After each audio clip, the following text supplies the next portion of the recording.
Hey everybody, welcome back to Brothers 5 Gaming, and this is just going to be a quick update for you on installing Ship of Harkinian's Wii U or PC port of Ocarina of Time.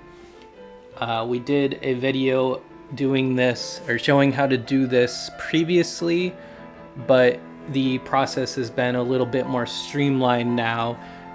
They've made it official to get the port. It was just being developed unofficially before, so we'll just dive right into that for you.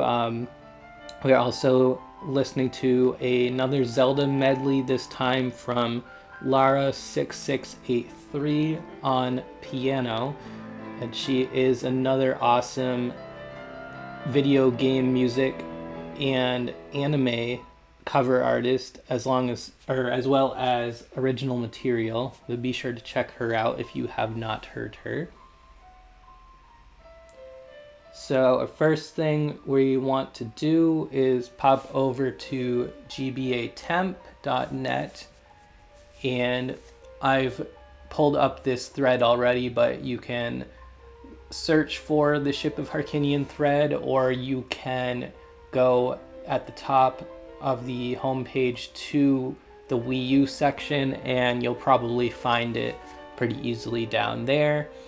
This is some great ground coverage of what we're looking at here with their port.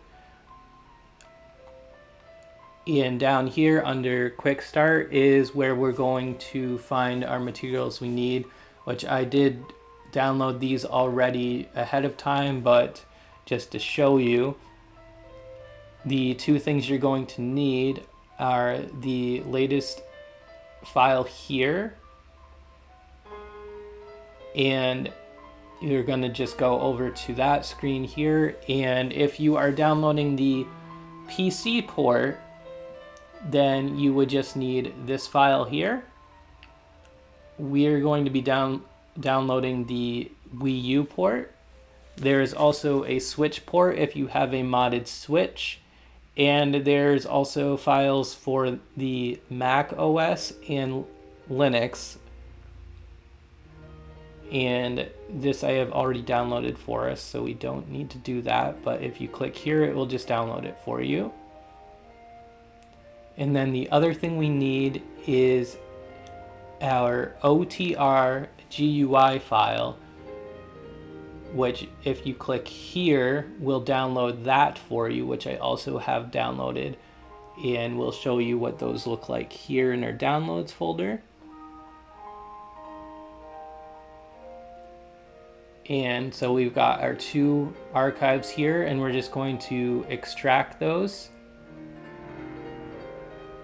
And I'm going to use 7-zip, but you can use whatever zip program you want.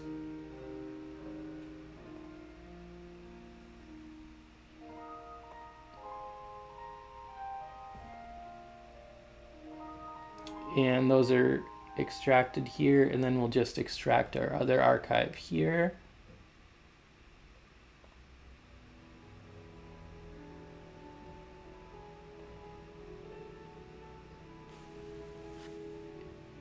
And what you'll need also to make this work is this specific Ocarina of Time ROM file, and it has to be this particular one.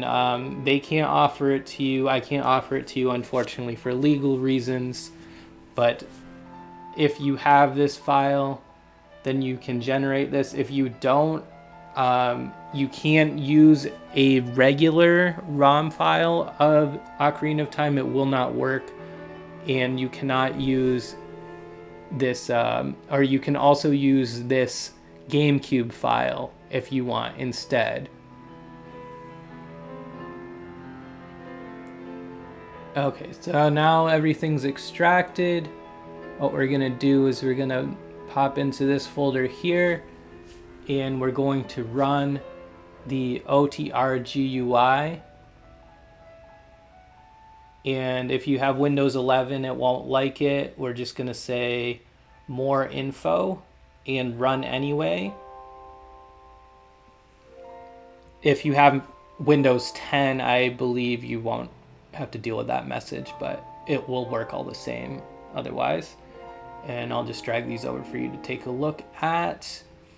These. This is the GUI for what we're doing here. So what we're going to do is we're going to click to open our ROM file. And then we're just going to direct to our ROM file. And this is going to build for us. It doesn't take too long.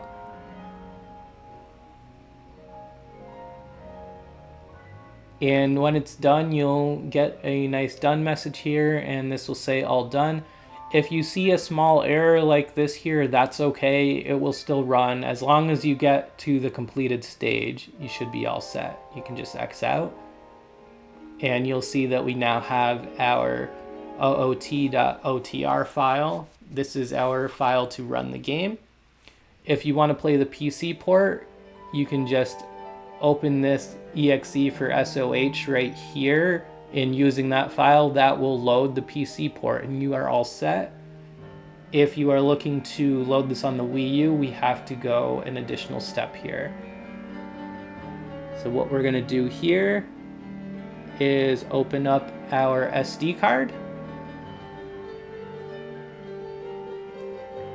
And then we're going to pop over to the Wii U folder and apps, and then go down to, if this is your first time running this, you're going to want to right click and create a new folder labeled SOH. If you've done this and you're updating this process, then you'll already have this folder here.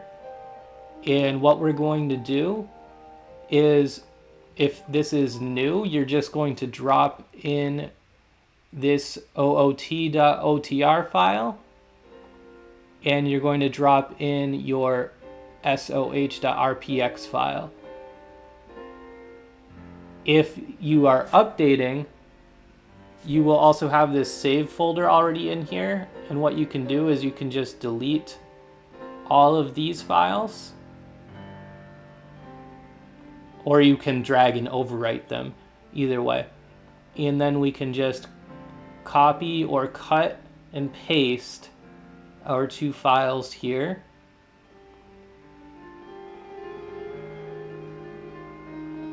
And now these are on our SD card, and then when we go into our Wii U, you can just open your homebrew launcher and you can go ahead and run this RPX file, and that will load the game. You will get a black screen at first as it loads and creates those other couple files that we deleted. Those are just our configuration files, but it's pretty straightforward, and from there you can actually open the menu and tweak a lot of options in game. You can increase to 60 FPS, and there's a whole slew of other things you can do now. You can enable a free camera so that it plays more like a modern game, and you can use your right analog stick to control the camera. And you can also set items to the D-pad, and those are just a couple of really useful features, along with the game just looking absolutely great on the Wii U. So that's our update video. If you need any more details, you can also watch our older video that goes into a little more explanation on some of these things. This was more just a quick way to get everybody up to speed. If you have any questions or comments, just let us know, and we'll be glad to keep making informative videos for you on this or any other topics in the future. And if you want, you can check out some of our other content. It's mostly gaming comedy, unlike this, but be sure to give us a subscribe if you would like to. Thank you, and we will see you next time.